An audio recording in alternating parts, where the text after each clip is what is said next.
Thank you. Yay. Great. Got it. All right. I So wonder if it'll send it to here, both.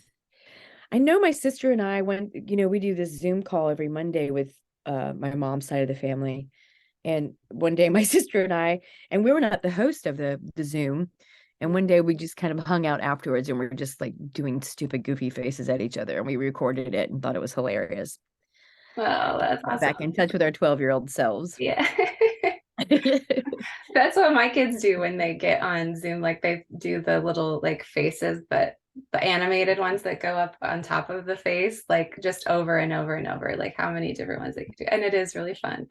Just, We don't even know how to do that. We were just seriously going old school here. yeah. Just So with the actual face. Like with the actual face. yeah. That's fun. Oh, I love that you guys do that on the regular. That's really nice. Yeah, it's pretty sweet. Yeah. Well, I was digging back into your website content today and enjoying some of the recordings that you spoke about last night, and just enjoying hearing about your process recording that first album. Is it called Simple, or is that just that's the track? It's called Simple, and there's also a track called Simple. It's like Um, I guess the title track of the album. Yeah, the way that you talked about like capturing an energy was really moving to me. I feel like initial efforts like often have that like momentum that carries through and like creates something really special, that is just like kind of ineffable and can't quite be described. And for the novel that I'm working on, it's about a young group of musicians in Austin in 1975 who are trying to like hack together their own like home studio with like a soundboard that they're making with a soldering iron, because home studios weren't like quite a thing in 1975. Like if it had been Right. 5 minutes later, or 5 minutes, 5 years later, it would have been even a different story. So, but I love that kind of like ingenuity and like that maker instinct, just coming into play. And I would love to hear more about your experience of that energy, and how you brought it through from the moment where you thought to yourself, like, I'm ready to make this recording, and then made your plans and like got into the studio to working with GarageBand, to mix everything together. Okay. Is that it's a lot, but just like Yeah. yeah, Yeah. I'm kind of recalling so I lived in Seattle at the time, mm-hmm. with another partner, and we had a garage. It was a built house built in like the 19 late 40s. And so we Mm, had this kind of long, deep garage, not two-car garage. It was two cars probably deep, and decided to build a studio in the back half of it. And right. so I literally I think I had some guys come over and frame it out, and I put up the drywall and did all the joint and stuff, and so honestly, what I got my first Mac computer because before then I was in a band in LA, and everything we did was in the studio. It was actually on 2-inch tape.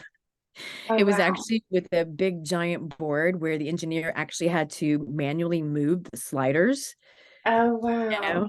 For the Yeah, first album, it was like that. And then the second album, he actually got an automated board, and we were all like, what? that's That as soon as the project would pop, all the sliders would go wherever he left them. We were like, wow. So so that was like early 90s, actually, mhm, doing those albums. And so I get this Mac computer and it has GarageBand, and I'm like, well, that's interesting. mhm. So I also got then you could buy like a package deal to have a year to go to the Genius Bar at the Apple Store, Oh yeah, and right. you could actually sit with people and they would teach you how to use stuff. So Uh, I sat with a guy who kind of knew about GarageBand, and but he just kind of taught me the ins and outs of it. There was no telling me about compression and things like that. That was just kind of stuff I picked up, I guess, along the way. mhm. And so I literally had one input. into the computer. Mhm.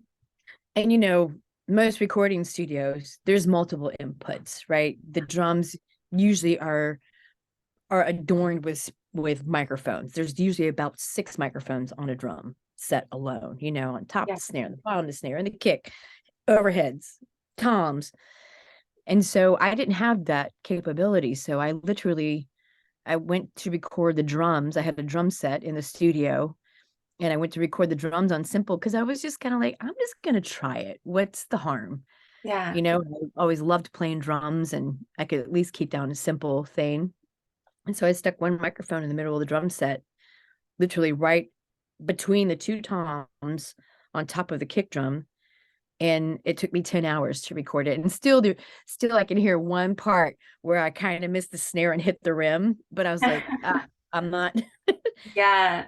I'm not gonna stress over that. Yeah. Yeah. Um and at the time I was really just listening to I was working in downtown Seattle and taking the bus into work because I lived about 20 minutes north of downtown Seattle. And and Seattle traffic, then it was right when the .com hit Seattle, so it was just ridiculous. Yeah. So taking the bus got me there a lot faster than driving a car.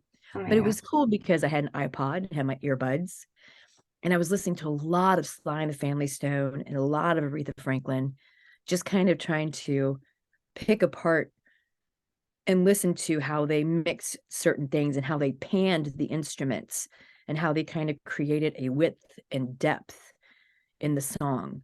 And Hmm. um, it was really interesting because You're All I Need to Get By. There's a Aretha Franklin song called You're All I Need to Get By that she does. Okay. And you can hear there is a point where she must have overdubbed a specific part of this song because you can hear faintly on like the left side the old vocal track. So you can hear her voice kind of come in really, really, really in the background. And then she comes in and on a recording that you're used to. Oh wow. How So I interesting. kind of just kind of got used to the idea of like letting things just kind of, if there are mistakes I kind of got used to the idea of just letting go perfection and try to just not overthink it, I guess. So I just started I literally started I wasn't really a guitar player. I became a guitar player in my old band for a couple of songs. They were like, "You're gonna play rhythm guitar on this?" I'm like, "I am." They're like, "You are?" I'm like, "Okay." Normally I played a lot of percussion, a lot of shakers and maracas and tambourines and stuff like that. So I had kind of a sense of rhythm. Mm-hmm. And then I started taking the ferry to work every day, brought my little beater acoustic guitar and started writing songs. And so that's where I would start with the one input. I plug in my acoustic guitar Mm-hmm. and just put that guitar down. And then I would put down a scratch vocal. So I would have kind of a reference. And Mm-hmm. then my favorite thing in the whole world is harmony. I love human voice harmony. I mean, I don't care what kind of choir it is Yeah. and strings. You take me somewhere to like an orchestra or a symphony or a place where it's a choral, whatever, I'll just start crying. I Yeah. just think it's so beautiful. And Yeah. so I started throwing out all the harmonies to the songs. And then I just kind of, a friend of mine had given me this, we called it a Frankenfender because it was the body of a Stratocaster Fender guitar. And I guess he got really pissed off one day and broke his guitar. Oh And no. then he was so mad, he threw it in the dumpster. And his friend was like, dude, pull the body out. Let's put this neck on it, from a different guitar. So they literally threw a neck onto this Franken guitar and it had stickers all over it because he was into he worked on racing boats. So it would have like all kinds of stuff from like different products for different parts of the boats and stuff. On the back of it, when you flip it over, it's Christina Aguilera. So I was like, this is amazing. And so he gave Oh. it to me because I didn't have an electric guitar at the time. I only had Oh. an acoustic. And so I just started like, well, you know, kind of listening again to the Sly and the Family Stone stuff. I had a little tiny Vox amp that had it's called a Valvetronics. It's got a bunch of little amps built into it, Mhm. and they're kind of mimic.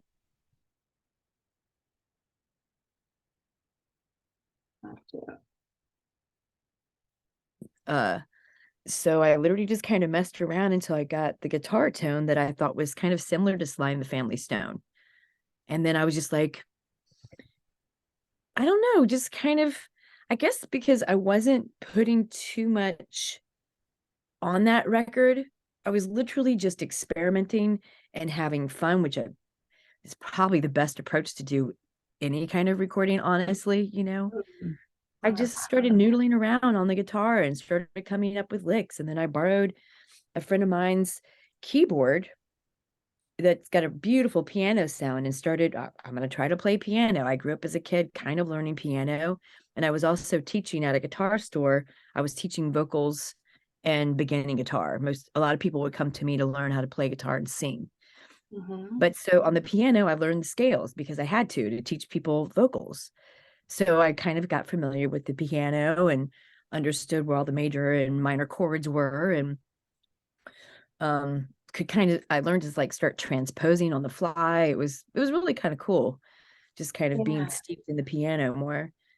And then I just before I did that album, I was the bass player for a while in our band. The band that I told you about that recorded on 2-inch tape. Uh-huh. So I became the bass player. My guitar player moved up to Seattle. We would just, hire different drummers. So I was like, oh man, I've been playing bass. I'm good with this. So I just started putting all the bass guitar on there and just kind of uh sorry. Okay. Um there's either my dog is at my door or I hear my cat wanting to come in. So I just started one instrument at a time, plugging it in, getting the best tone that I thought I could possibly get, and moving on to the Yeah. next thing, to the next thing.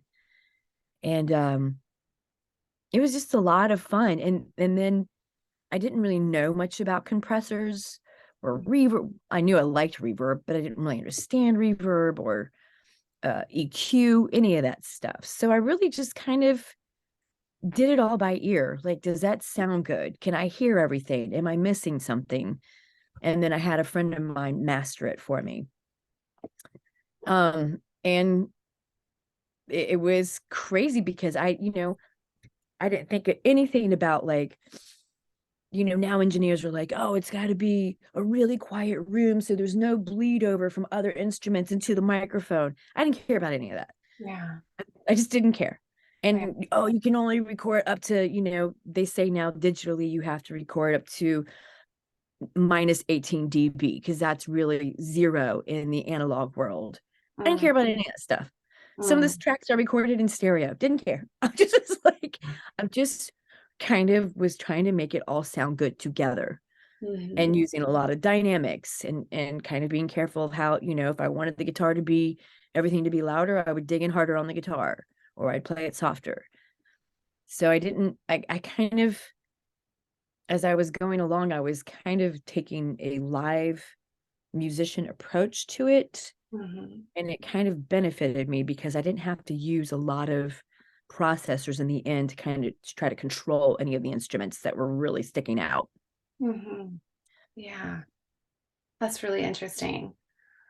I'm reminded of something I read on your website too, where you said you prefer not to use click tracks Yeah. because it should breathe, right? And like it should have like this kind of organic quality when you're working with other recording artists. But did you find that also when you were doing these instruments yourself that you could kind of lean into things that you had set down before and kind of find the balance as you were working through doing each part? You mean without using a click? Yeah, yeah. I just wonder how that Yeah. worked for you. Yeah. Well, um, I think the only really glaring part of not using a click was on simple on the breakdown Oh. because the timing is really weird when everything comes back in. Hmm. it's really not a it's not a straight count. But I kind of like that stuff, and I just kind of feel like, you get used to it. You learn to just kind of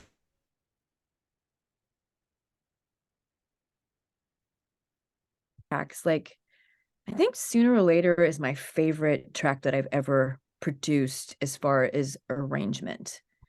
Using French horns, and there's also on my amp I have different effects, and I use the wah effect, even though I had a wah pedal, but I didn't want it really a sweep of the wah. I just kind of wanted a quick wah wah kind of thing that on that. So I used that, and I had my friend Eric come and play drums on it. And there's no click on that, but he felt it just fine because, when you're in a live situation, and I think it depends on the musicians you go to.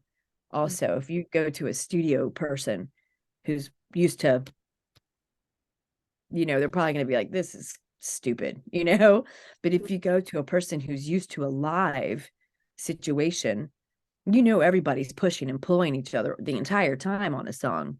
Mm-hmm. And so I mean, I think he nailed it in a matter of like 3 takes. And he's doing all kinds of cool fills and rolls on the toms and stuff. That's So I, cool. I kind of find that a lot of musicians, I think, I think we just get a little freaked out in the studio. And so we rely on things like click tracks, but we forget that, music is our humanness. It's our, it is like breathing. It is our movement. It's the way we attack an instrument. So I think having certain people play on that can just breathe into that and relax is that's kind of part of learning how to find the right people for the job, like anything, I Mm-hmm. think. Mm-hmm. So yeah, I prefer no click. I just think it's cooler. And if you listen to things like Lady Marmalade, the original recording, Patti LaBelle, Yeah. that thing starts off so slow. Uh, It's just so drippy and slow. And by the end of it, they are hauling ass. And I think that's cool, yeah. because then the excitement builds and the ending's building and then everybody's just going off. And it's just like, I think that's really cool. Yeah. Yeah. That emotional component really Yeah. comes through just the fluidity and allowing things to take shape as they're moving. I really love that. Um, I feel some like connection to the way you talk about it, like just thinking about my own creative process with writing too, and needing to let go of a kind of need for perfection and allow some mistakes to come in, because sometimes those are where your insights tend to come from. Yeah.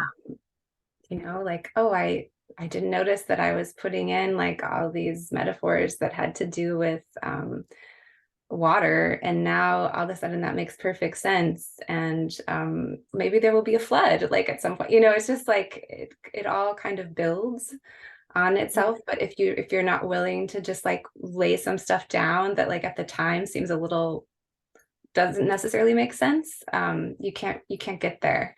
And it's like that sense of play that you talked about earlier too. Like, I love that you like built yourself this room so that you could have the space to do that play and have the time, and just that the surrounding that was completely, of your own making too. I think that's really, really neat.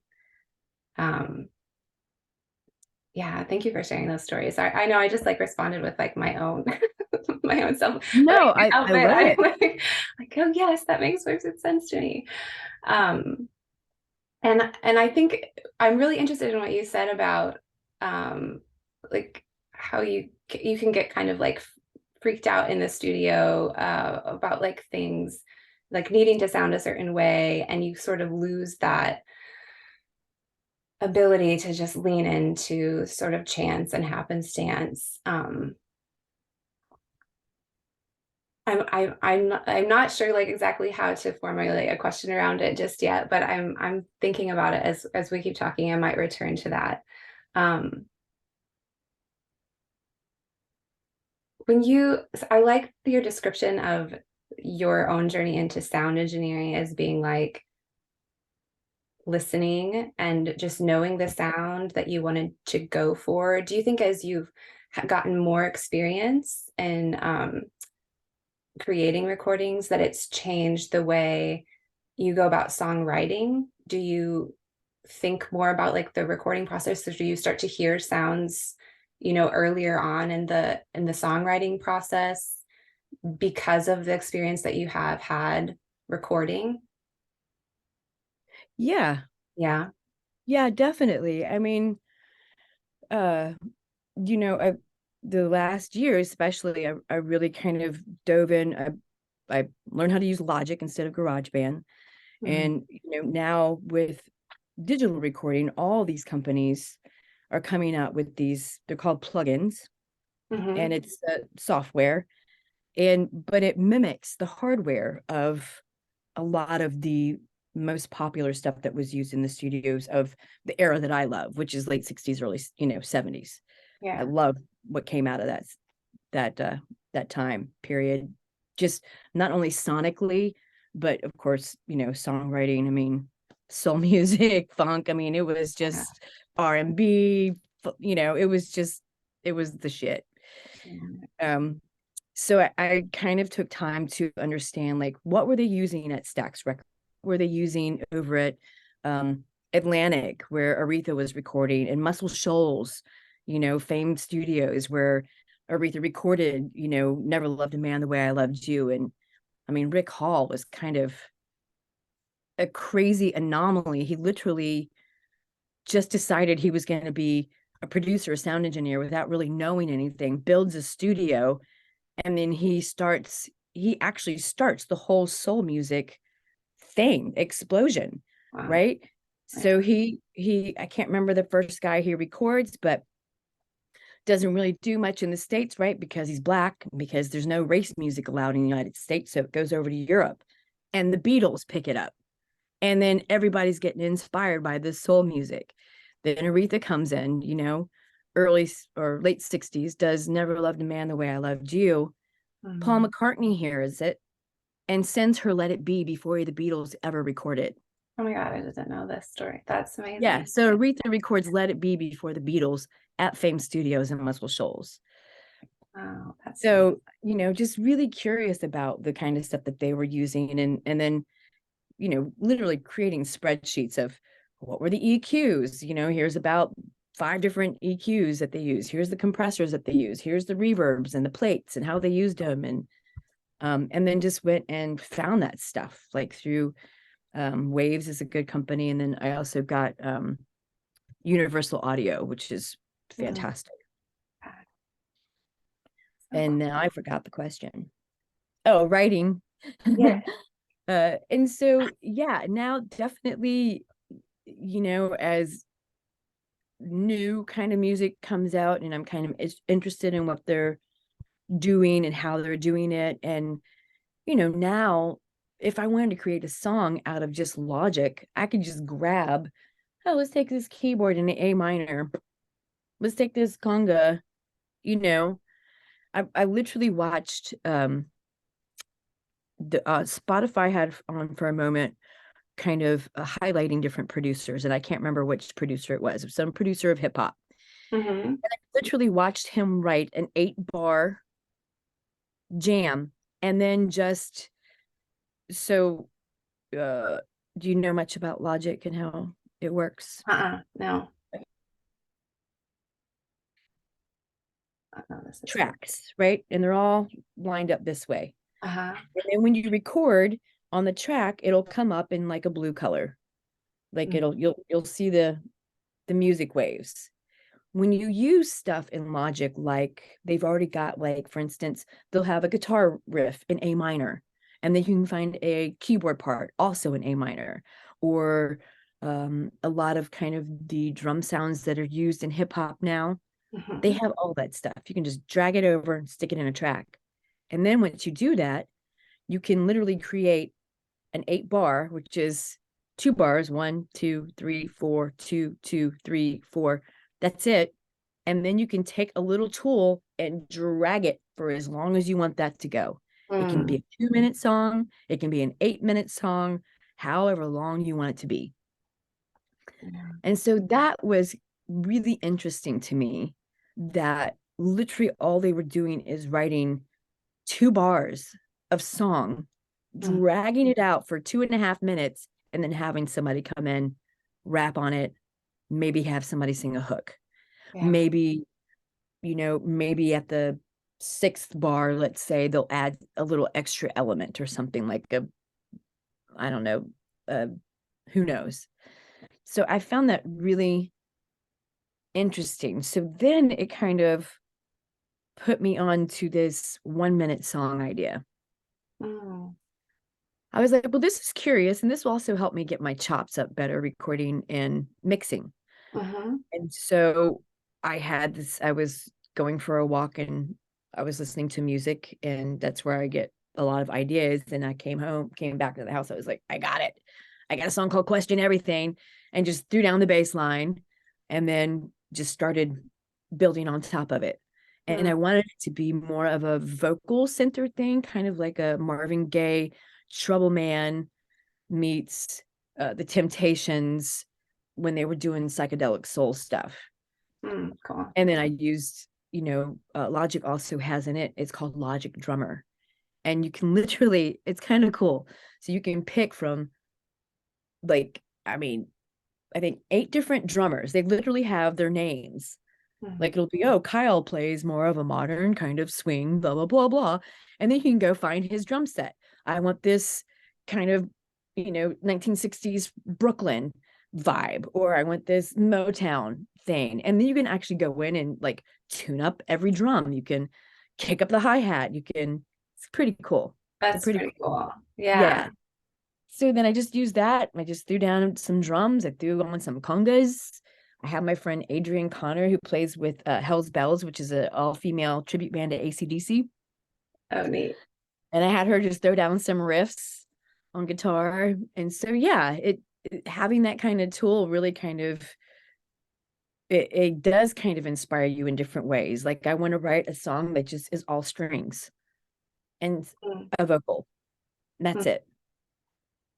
Maybe, I don't know, maybe something on a conga, just a hit here and there. I don't know. But it just kind of does open up Yeah.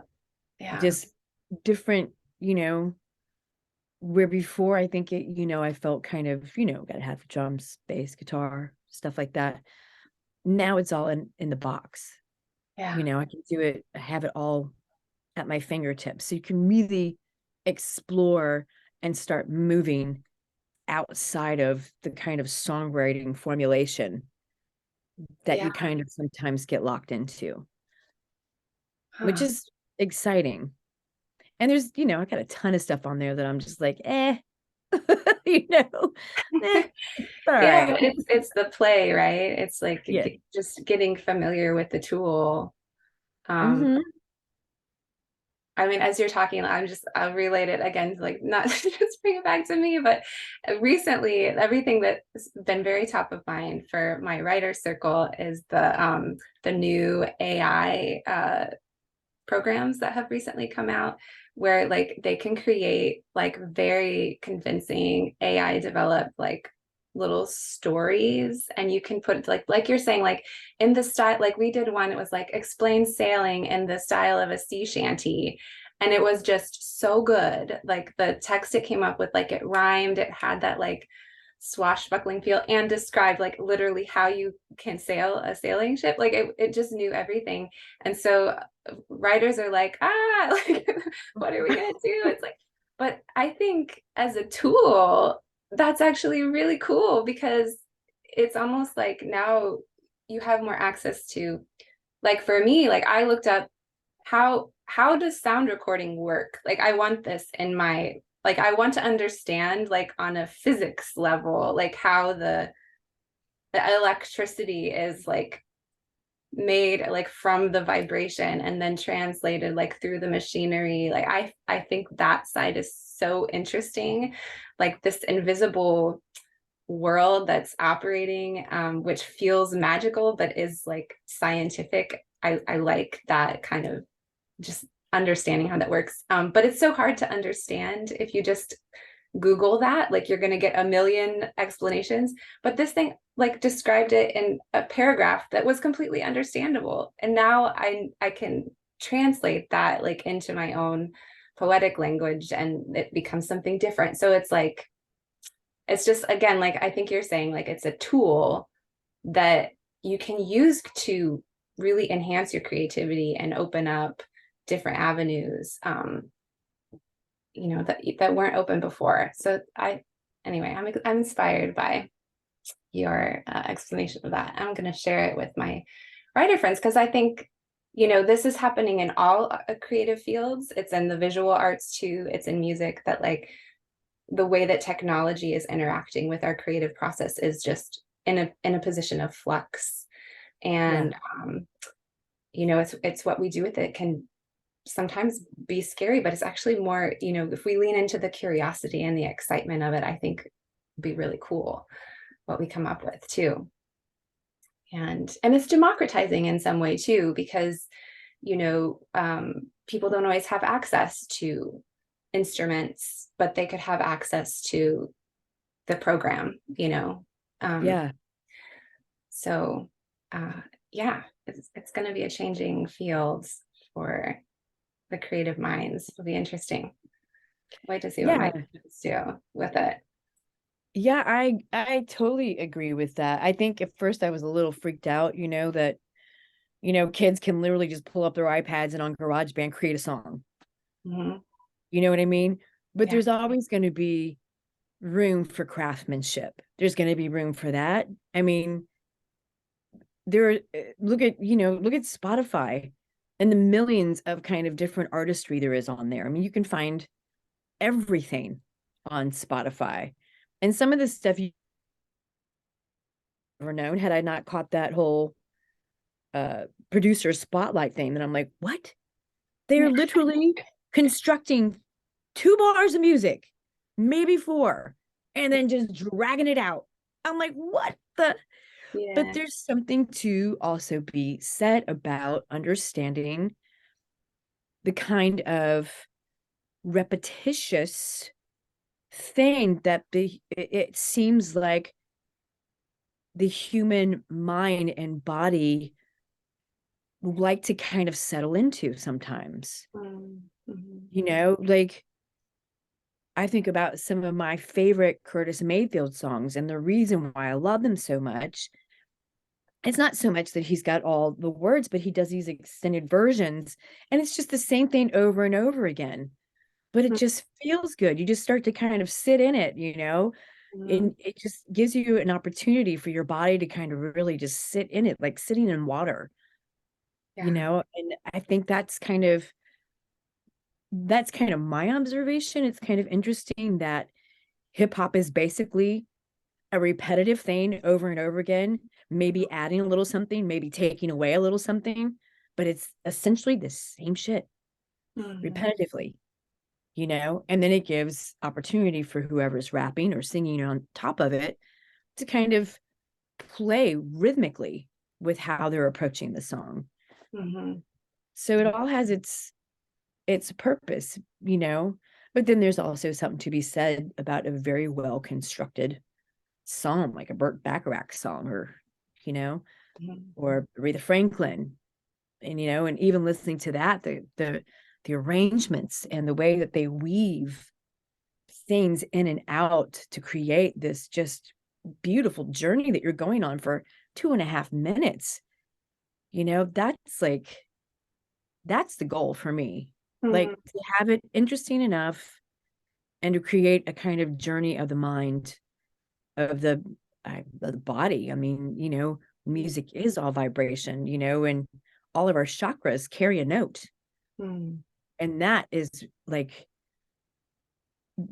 more and more curious to me as I'm writing songs. Like, I think that's going to be some of my approach to writing new songs. Like, I wonder if I write a song in F sharp, which is the heart chakra, Mhm. and I write something that has to do with matters of the heart, I wonder if that's going to be more potent or more interesting. I wonder how that will vibrate within, you know, Yeah. because that's what it's all, it's all vibration, Yeah. all of it. Totally. I love that. I would love to hear your heart chakra song when you write it. Yeah.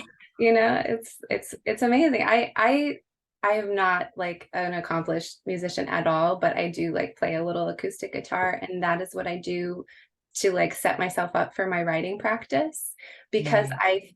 I think the vibration like helps me. Like I feel calm, and then and I sing with it. So like you know, my vocal chakra, throat chakra, like I can feel it opening, and I feel like okay, like now I can express myself. Yeah. I really think like there is something physiological that happens when we engage with music. And there's a great, I'm trying to remember his name, you might be familiar with, I think his name is Richard Manning, but I'll look it up later and send it. That he has a book called If It Sounds Good, It Is Good. And Mm. have you read it? No, but I love that because uh just real side note. So I Yeah. follow this guy, Andrew Sheps, who is a producer who I think he's just a genius. And I got a lot of his plugins. And I saw him on this, he was doing this kind of hosting of, I don't know what event of what it was. I found it on YouTube. And that's what he says. He's like, I don't worry about compression. I don't worry about any of that stuff.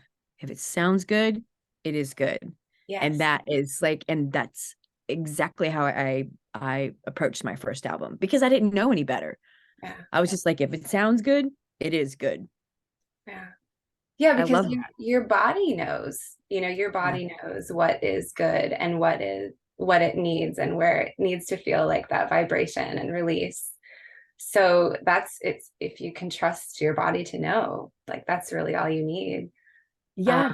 and he goes into the science about how like our minds process like the sensory data of sound and also musicianship, how it activates like the more animal parts of your brain in a way that like sort of you have to move through the logical mind to get there. So it takes like some amount of practice, but a lot of that is the repetition that you're talking about, where you sort of like give your rational mind its little like hamster wheel to turn Yeah. on, and then all of a sudden like all the stuff like back there can kind of arise. Um and he talks about that as being the site of our empathy, and an ability to connect with others, which is so indicative, I think, of the gift that music brings us, which is like this feeling of connection and community, that really is happening on a level that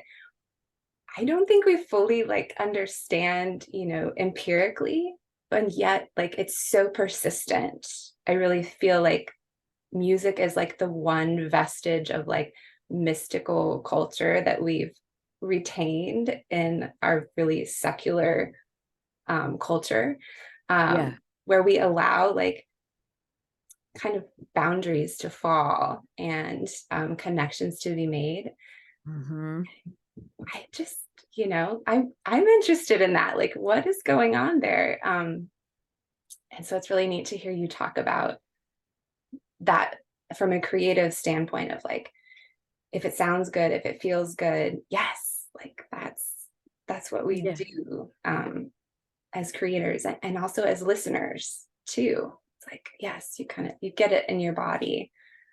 Um, yeah, Yeah. It's really kind of a calling to your tribe. yeah, You yeah, know what I mean? Because there's so much different styles of music out there, you know, but you really start to understand that what you're doing is calling to your tribe. You know, mm, you're calling to that connectedness, you're calling to those people. You're, you know, I mean, I think musicians, you know, the whole goal, I think, of people think, oh, I want to be famous is to have all those people connecting with you. You mm, know, I think that's really deep down the root of our longing is to connect to each other, is to have those connections with each other, you know, and music is, it's vulnerable, you know, getting up and playing your own songs, that's vulnerable, mm, you know, and you're reliving those emotions as you carry that song through you, and you're trying to connect with other people on that emotional level to let them know that they're not alone. You're just kind of bringing it's I don't know, I think music is, and writing, I think all artistry pull us into a place of not feeling so alone, knowing that there's other people that are like, oh, I get you, I've been there, you're gonna be all right. Yeah. Yeah. Yeah, I think it's pretty cool. That is cool. Yeah. There's this book I love by Jeff Tweedy, uh, about how to like write one song, and it's about his songwriting process, and he says something in there like not none of these songs that we write will like save us for very long. And then he has like, but they do all these other things for us. And I thought about that and I was like, okay, like they don't save us for very long, but actually they do save us. Like, everybody has a story about a song that like got them through like a really hard time. I think that's really magical, and being willing to, as you're saying, like be vulnerable and offer that up for someone else is it's just, and that's like the stuff of life. That's what we do, that's our humanity. I love that. Yeah, yeah, totally. But and then you like, you have like, I mean, what happens every time Sweet Caroline comes over the jukebox? Right. The whole place starts singing. Everybody's doing the ba ba ba, It's just three notes, Yeah. but everybody like gets into it. Yeah. Yeah. That's really cool. Well, I think it's really amazing and wonderful that you're doing. I was just reading this article about one of the musicians in the group Spoon here in Austin, who's like working with women sound engineers to try and encourage more women to get involved in Yeah. sound producing, because it's like abysmal. Like it's like 5 to 10% of the sound engineering industry's professionals are women. Like that's just, I don't know like any other area that has like that bad of a disparity. And I think, part of overcoming that is the energy and the curiosity about like using these new tools and understanding these new tools. And like unfortunately, like a lot of women have already a barrier like with tech, and not knowing like exactly how to work with tech, or feeling like pushed out of that area. I say that because my husband works in tech, and so he's like trying to help mentor women in that field too. Oh, that's awesome. Yeah. Yeah. um because like you're saying, like it also, because it opens up your creative um capabilities as well. It's hard to think about like having that whole part of creating the sound like being shut down for people just because they happen to be born or identify as women. um So I just wanted to bring that up just to say that I appreciate that you like mentioned feminism in your online presence on your website, and carrying forward like that 60s 70s energy that women brought and used to transform uh, this shape of our country. Obviously, like we're undertaking this work. But we have to carry on the energy that they brought with it. And I think I really feel that when I listen to your music. I'm like, I can't help, like I Thanks. gotta move, because I'm like, yes, it's there, like that. Thank you. Yeah, just like the embrace of like looking in the self, like being like so authentic to yourself, and then like using that like authenticity to affect the world around you, I think is the feminist tone that I feel I identify with in your work. So Thanks. That's really kind. mm, I appreciate that. yeah. Yeah, I mean, to address, if I may, a little bit about women in sound and production, there are a lot of women doing it. Yeah. A lot of women know this stuff. Mm. They're just not getting hired to do it. Oh, You know, yeah. this is boys club. I hate saying that, but Yeah. even my own bass player, who's female, Mary Harsh, she experienced so much rejection when she first started going. And this is probably, I got here 2009. I met Mary, I think, in 2009. But prior to that, men would straight up tell her, we don't play with girls. We don't want a female bass player. They Wow. wouldn't let her participate in the jams. And she is one of the best bass players I've played with a lot. I have ever played with. She is more soulful and funky and musical than probably any bass player I have ever played with. Mm. And so I think for me, I moved to LA when I was 21, got into this band when I was 22, and having experienced every kind of misogyny in the industry Mm. that there is, I think and I'm not a bitch about anything. I just am very assertive. Yeah. I just learned how to become very assertive and very decisive, kind of thing. And but I know plenty of female engineers, and I'm in a couple of groups with other female producers. It's just that we just don't get acknowledged. Mm. Period. Mm. Mm. They're doing all kinds of stuff. I mean, most people don't even know that the first rap song, Rapper's Delight, was produced by a woman. Wow. Yeah. Yeah.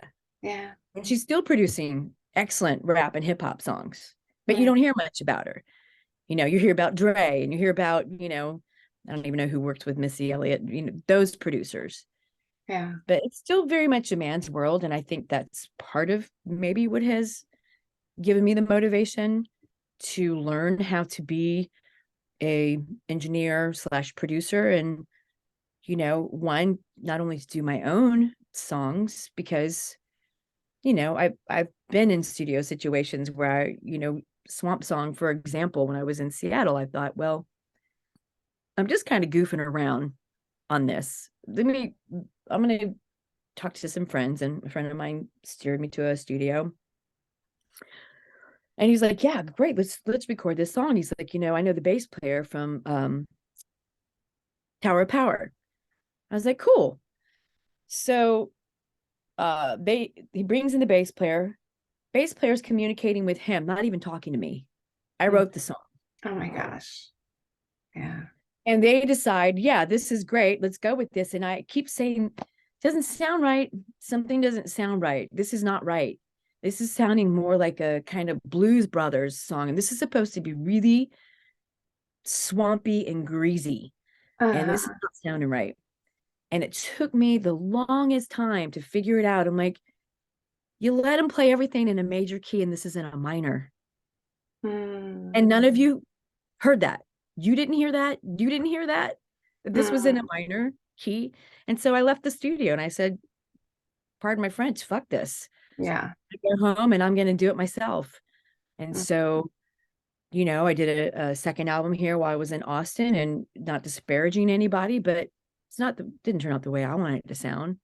I Mm. have a very clear vision, and I would love to help women down the road, Mm. other, recording artists, young recording artists too, and not charge and maybe find a new model, because so many of the models for recording studios are like, you can pay so much for the day, and then you got to get in there, and they're still trying to run the cables and mic the drums, and My gosh. you Yeah. know you're just like, really?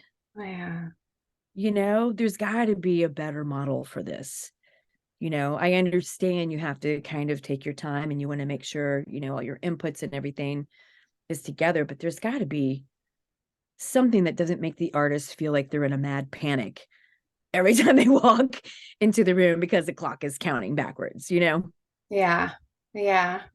Oh my So gosh. I don't know what that is going to be, you know, uh, my goal is to start licensing my songs to film and TV, because that's where the money's at, really. Hmm. You know, who knows? Maybe I'll just start taking on like little baby projects here and there. And I don't know. Hmm.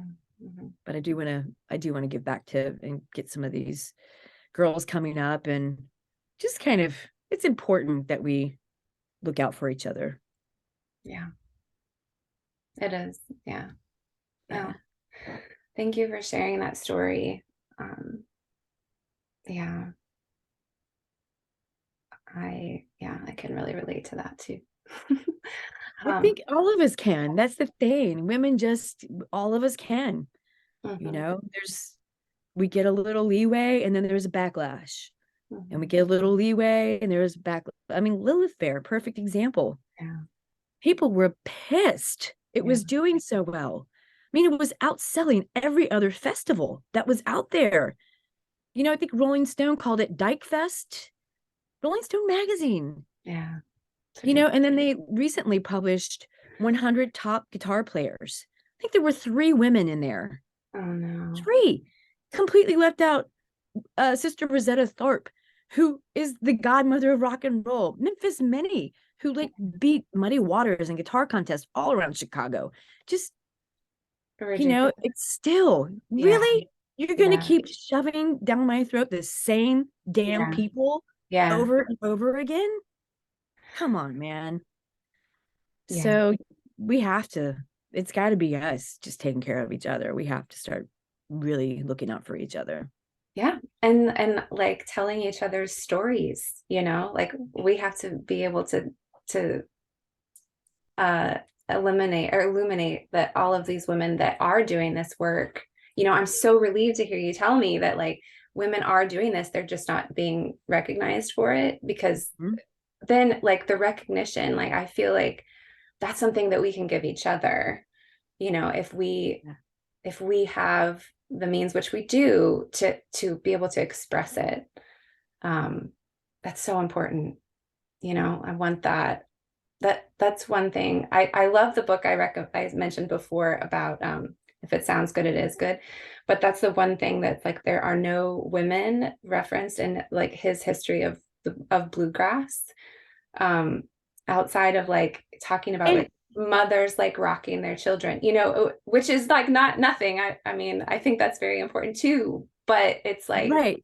Not even Mabel Carter, who is the yeah, reason we play guitar the way we play guitar. right? Yes, yeah, She is the one who, women played all the instruments in the beginning. It wasn't the men. You look at the Carter family, the dude didn't play an instrument. It yeah, was the 2 ladies. It was yeah, Mabel and her sister. yeah, yeah, So that's, yeah, that's, don't get me on a too much of a tangent. I'm I get very angry when I see, you know, when people hand me books about, you know, musicians of Memphis, and I'm like, where the fuck is so and so? Where is so and so? Where is so and so? Why do I have to get listed the same old damn people all the time? You know, right, I know about BB King. Yeah, so what? yeah, You know, I want to know about Sister Rosetta Tharpe, and I want to know about Memphis Minnie, and I want to know about other ladies that were playing the guitar, you know, yeah, and Big Mama Thornton. You know, I want to know about those ladies who were interesting, who were clawing and scratching for everything that they were doing and refused to back down. You know, women of color, and they were cross dressers. They dressed like men. yeah. Can Wow. you imagine? I mean, Ma Rainey got her own damn train, bought her own damn train to take her people on tour throughout the South. And sometimes she would dress like a man. I mean, that Yeah, must have been terrifying for her. yeah. Wow. But they refused. They refused. They knew how important it was, you know, for them to be singing those songs and for Get their voice them to be out there. telling their stories, for them to be showing up. And those are the real heroes in my book. Yeah, I love that. Yeah. And as a Yeah. matter of fact, when I first started here in Austin playing music, one of my goals was to only cover songs that other women sang originally, and also to start covering more obscure female soul and R&B artist. Mm. And it was a rough road because, people wanted to hear familiar stuff. And, now I kind of mix it up a little bit, understanding that I need to pull in a little bit of that from the fold. But, I wanted people to know about Candy Staten. I wanted people to know about Betty Wright. I wanted to know these people to know about these women because they were just as important as the Otis Reddings, as the Curtis Mayfields. I wanted people to know about the Staple Singers and Mavis Staples, even though they were probably a little more popular than Candy Staten for sure. Mm. And there's just so many more, Jackie Moore and Betty Lavette. I mean, I wanted to bring these ladies to the forefront by covering their songs. The unfortunate part is not many people were like, "Oh, what was that song that you covered?" Because, people get stuck. I mean, our radio Mm. turned to shit in the 80s when they decided to, use music to sell to demographics instead of actually playing music. Mm. So, and a lot of people, aren't that, they're just kind of like, "Oh, what's ever on the radio? What's ever on, what's ever popular on whatever Netflix or whatever." Yeah. So, but there are people out there that are looking and want to know Mm. about, what was that song you covered? Who was that? Was that yours? Or, and then you get an opportunity to tell them about some of these fabulous women that really, you know, came up and were killing it. I mean, people that, Led Zeppelin to Bob Dylan covered Memphis Minnie. A lot of people covered Memphis Minnie. In my Tommy Dine, When the Levee Breaks is Memphis Minnie. Wow. Wow. Yeah. Huh. Yeah. That's really cool. It was pretty cool. I love doing deep dives on these fucking killer ladies. And you listen to them and you're just like, oh, because you can just hear in their voices, I may not have my rights. I might be treated like a second class citizen in this country, and especially Black artists, even Black female artists, worse. Mm. I might be the pariah of this whole entire country. Man, when they opened up their mouths, you could hear their strength. You could hear their defiance. You could hear their big fuck you. Like, I will not be silenced. It was that, to me, is just like, that lights up my world. It's just like, yes, if you can do that, if you can survive the way that you did, if you had to, you know, you had to go driving through the South and seeing your people hanging from trees to go from gig to gig, I can fucking show up and I can do anything because you gave me the strength to do that. That, like, that to me is chokes me up. Yeah. Yeah. Yeah. That's a gift. That's, Yeah. yeah. Yeah. They're incredible ladies. And they're part of our legacy, which is so cool. Yeah. Just so cool. You can call on them. I love it. I love that. I totally believe that, their energy is still here. Mm. You can call upon them anytime you need them. And Mavis Staples is still alive. And, she tells a story about how when she was a little girl, she was 9 years old and she had to go do laundry and she was tired and she didn't want to go all the way down to where the blacks had to go. So Mm. just walked right into the white laundromat, and the whole neighborhood kind of saw her do it and said, "Well, shit, Mavis is doing it." And they started just getting their laundry and walking in, you know? I Yeah. mean, can you imagine? Yeah. And she's just still, she shows up with a joy to just be able to sing and be on stage, and a love that is, I mean, it's powerful.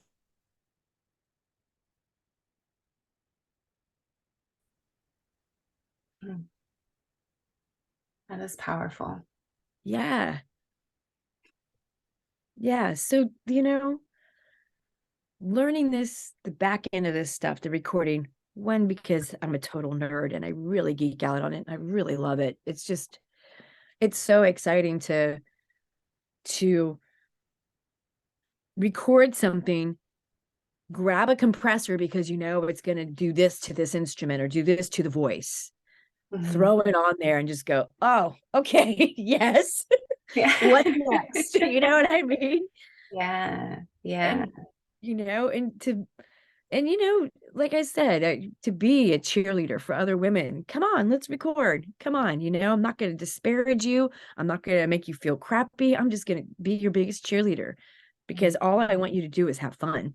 Mm. Yeah. Yeah. I mean, there's so much empowerment just in that. Just taking the time to have fun and create and express whatever is coming up for you, I mean, that is like, that's taking space and just living out your own empowerment and lifting up others to do the same. So, That's uh, the hope. yeah. That's the hope. There are so many young girls coming up. I see on like Instagram and TikTok. Yeah. Freaking amazing. Yeah. I mean, just stellar, just owning their instrument, just badasses. It's a really exciting time, you know, just got to help clear space for them Mm. because, when you're used to ruling the roost, it's hard to give that up. There's not a lot of men that want to share that space. They want that for themselves. They can say maybe something different. And there are quite a few men who are, wanting to share that space, wanting to bring their sisters in with them. But at the end of the day, it's usually ends up to be a boy club, Mm. a boys club. And Yeah. Yeah. so Like you said, we have to do that for each other. we That's, really do. yeah. We really do. Well, I really appreciate you taking the time to chat with me today. I feel like I didn't ask you enough questions, but I'm also like really inspired and moved by everything that you shared. And it is really, really helpful. And I will have it like around me as I am writing this scene for my characters. Um, Nice. Thanks for yeah, asking it's me. great. Yeah, no, this is wonderful. I'm so grateful that you took the time and moved on Zoom with me when the cedar attacked. So, It is wreaking a little havoc over here. oh my gosh, I know. I saw that like on Wednesday, the count went from Tuesday, it was like 5, and then on Wednesday the count was like 1,400. Like it just came in like all of a sudden that one windy day. That's good to know because I have been struggling a little bit on some vocal stuff, but I know this time of year, like I remember like January, we went into the studio and I nailed the first song and I tried to go in for the second song and I was like, what is happening? I was new to Austin, so I was like, where's Oh, my voice? oh my gosh, yes. That's so interesting. It's funny how it can make like certain parts of your register like feel more like, ooh, like that's kind of like a little more full. And then like but others, it's like what there's like blocks you're not used to. At least that's how I feel when Yeah, I that's like last night I did dimming of the day and I capoed it on the second fret. That's normally where I sing it because I'm comfortable there. And I went to hit that note and I was like, oh shit. No, I should have not done the capo on the second fret. But I'm in it, so figure I it thought out. it sounded beautiful. It was Oh, beautiful. thank you. I might have to have my daughter stay up late one night and listen to you. She'd get a kick out of that. I love introducing her to live music when I can. She's about to turn 9, so she's like really like her world is kind of opening up to creativity, and she learns the piano right now, which is really neat to see. That is so cool. Tell Yeah. her to stick with it. I wish when I was young, I was playing the piano and my mom would just show me stuff. And to this day, I wish I would have learned how to play gospel piano, to be honest. That Oh, is yeah. Oh, yeah. Aretha Franklin playing piano like she does and singing is just like, wow, wow, wow. Incredible. Yeah. Yeah. But I was gonna say I am on Sundays at 1 o'clock too in the Oh, afternoon. nice. Oh, yeah, great. Oh, Yeah, I do a soul Sunday brunch and I just kind of do all the like, the really chill, easy stuff. That just feels like a Sunday morning, you know? I love that. Definitely. Oh, we'll check it out. My dog's calling me. I don't know if you can hear that. He's Yeah, barking. I heard a little marble. Yeah. I don't know what's happening up there. Um, but thank you so much. We'll be in touch for sure. And Okay. yeah, I really appreciate it once again. I'll send you the recording once I see it pop up here on Zoom. Excellent. Yeah, Yeah, thank you so much for asking me because every time I talk about it, it just helps me to remain focused. So thank you. yeah, absolutely. Yeah. Yeah. Take Well, care. you have a great day today. Thank you. You too. Thanks for helping on last night and also for tipping. I really appreciate it. Oh, absolutely. It was a joy. It was a really nice way to spend a Thursday. I was like just ready to chill out and had like my tarot cards in front of me and like incense going. And I was like, this is You have perfect. tarot too? Yeah. I love tarot. I do the same. Oh, that's I do the same. wonderful. I did it last Yeah. night. I have these goddess tarot cards and I Oh, just love them. oh, that's awesome. Oh, see, look at that. We are kindred spirits. Absolutely. Yeah. Yeah, it's wonderful when you find that deck that you really connect with. It's like just takes it to another level. Goddess Tarot. I have to look that up. That's cool. Yeah, it does take it to another level. I love that stuff. Oh, last quick thing I was going to Uh-huh. talk about, if I may. Yeah, sure. So I recently learned that so when we tune our instruments, it's in a 440 hertz. Okay. So Uh-huh. this is what we use to tune our instruments now is 440. Okay. Used to be in 432. That's Now, interesting. yeah, scientists and neurologists and musicians who have turned into scientists and neurologists are discovering that the 432 hertz frequency actually has healing properties to the human body. It Wow. actually has a calming effect. It's just like it's a soother to our brains and to our bodies. In 19, I want to say it was Hitler, Germany. Hitler outlaws 432 and makes everything 440. 440 has nothing, has no vibrational benefit really to not like 432 or 528. It used to be so all of Mozart, all of the early stuff that was played was like either done in 432 or 528 hertz. So it was a Wow. real vibrational connection to the human body.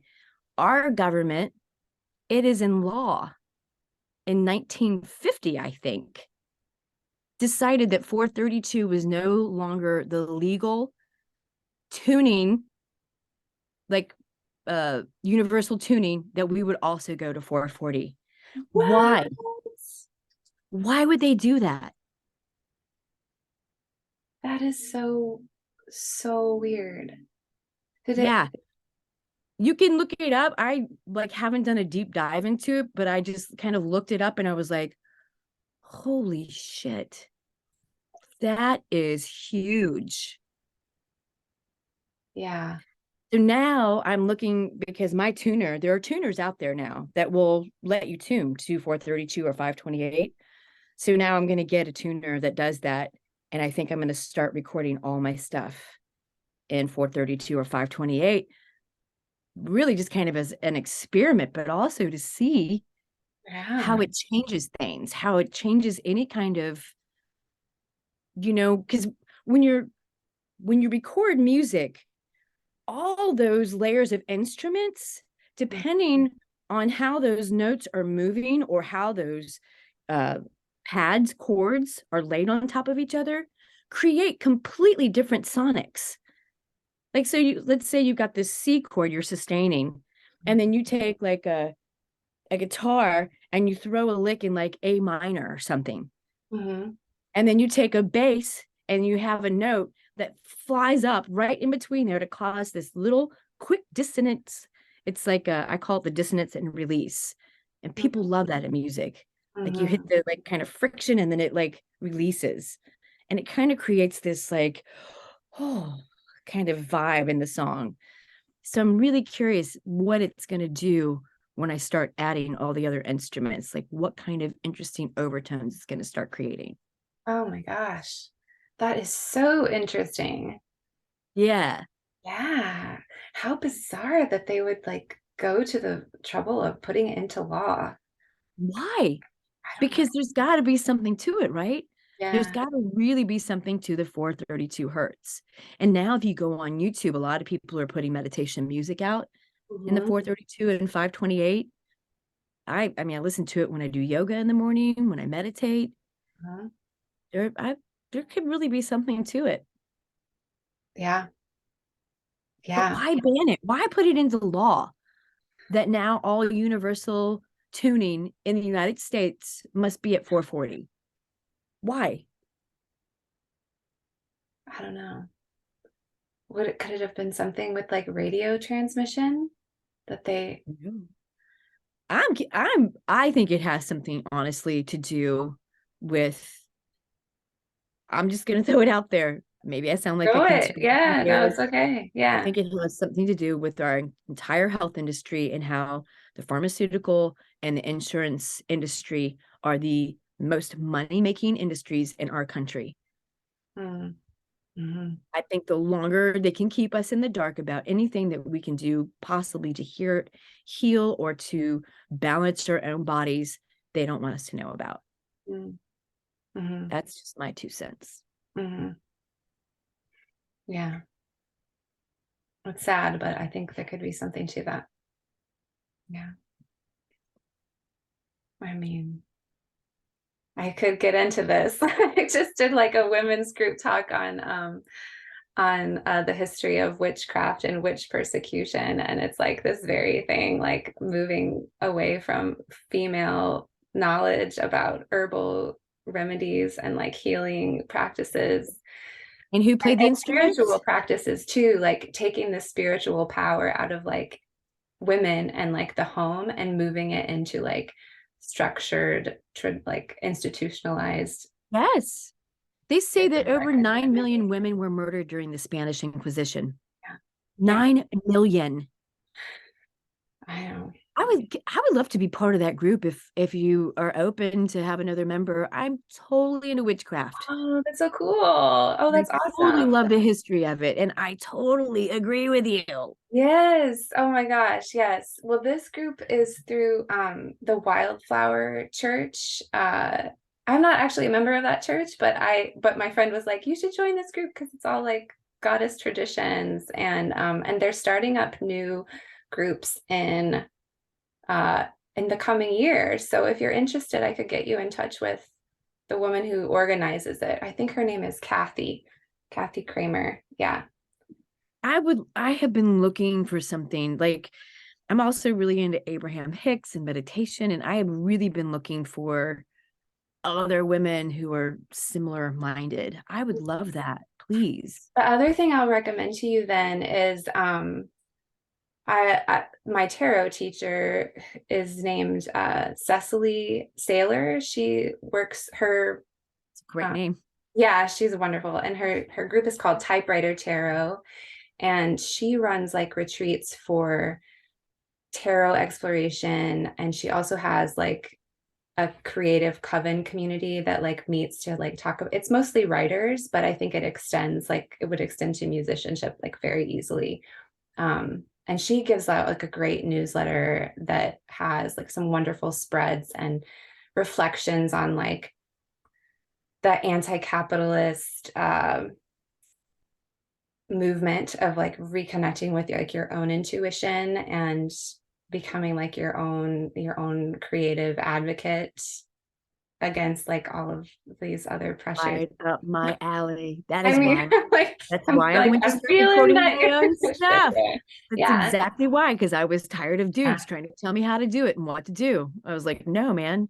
And also, I think, I really believe that women interpret music. We also write music very differently than dudes, and that's why we're excluded so much. But we need to be reaching other women because we connect with the way we perceive and interpret music. Oh, I And love it. that's why I think it's also so important to have my own voice. Yes. Yes, I connect with this like so much, like as a creator. Like when I'm writing, like I feel myself having to like pull back like these layers of Yes. expectation that just come from having grown up like just reading like men's stories, and like what constitutes like good writing is like not the kind of writing that I do. Like I write very like lyrical, lots of description. Like I want things to feel like lush and like embodied when you read my stuff. And it's like I don't do like very like Hemingway, like, empirical Right. language. Like I just don't do that. Like, We were such indoctrinated in such a misogynistic society that everybody's holding this level like, oh, it's got to be Jimmy Page or Jimi Hendrix. I'm like, no, no, no, there were female guitar players way before them. yeah, We don't have to play like men. yeah. That's not who we are. We should be able to express ourselves the way we want to express. What's the name of this book you're writing? Do you have a name? I call it Ordinary Exceptions, but it's a working title. I'll probably change it somewhere down the Okay. line. But yeah, You yeah. let me know when it's ready because I would love to buy a copy and read it. Oh, thank you. Yeah. Well, if you're open to it, I might ask you if you're interested in beta reading it at some point before I send it out for querying, because I'd love to have uh, music creators kind of take a look and make sure that it like rings true, Sure, I'd on a love to. technical level. But yeah, yeah. I hope that you'll reach out to Cecily too, because they do like certain like group gatherings and stuff, and it would be fun to connect with you there if you. I'm totally going to. This has been wonderful. I love these connections. I love this. This has been great. I've loved connecting with you. Thank you. Me too. I'm excited because okay, so now I can tell you this because I know that you'll understand. So the morning of Creative Mornings, I was like in my car driving and I was like thinking about like what I need to do for my project. And I'm like, I really need to like start like getting like more interviews. The last one I did like similar to this was just, it was wonderful. Like it always opens up things in my novel, but I have a lot of social anxiety. So it takes me like a minute to convince myself like it's okay, I can do this. And then I had a few minutes in my car. So I was listening to this Tiny Desk concert and it was like Connor Oberst, who's one of my favorite musicians. And he was singing with this guy who was singing harmony. And I was like, oh, like that's where it's at. Like I just like I love like those harmonies and like I just want to like talk to people who like feel. And then you like mentioned harmonies and then you mentioned like being into tech and I was like, she's the one. I'm like, I gotta reach out to Lisa. And I was like, Yes, yes, I yes. love harmony so much. And I love the old school soul way. It's called call and response or call and answer. And it's a lost art. I'm telling you, nobody does it. That having the sweet inspirations answer or beat the back or the pips or staple singers, just that's the shit. Yeah, it's amazing. It is really, I love this. yeah, so cool. Yeah. Oh, this has been awesome. Thank you so much. Thank you so much. Yeah. Be in touch if anything comes up. If you're like, oh, I should have told Melissa, like, da da da da da, or like something else occurs to you. Or I had one person like, she's like, I had a dream last night about this, and I was like, that's perfect. Like, tell me all of it. It's wonderful. So thank you so Awesome. much. Yeah. Yeah. And please, well, yeah, let's both keep in touch. Mhm. And I'll probably see you at one of these things. Awesome. Yeah, I'll send you the contact for Kathy at Wildflower too, and I can send you the link for Cecily as well because I've got that. Okay. Thank Yeah. you. Yeah, sure. All right. If you need anything else, let me know. Okay, we'll do. Nice chatting with you, Lisa. I'm frozen. I'm sorry. Like froze right at the end. I know. It's all right. Yeah. Bye-bye. Bye bye.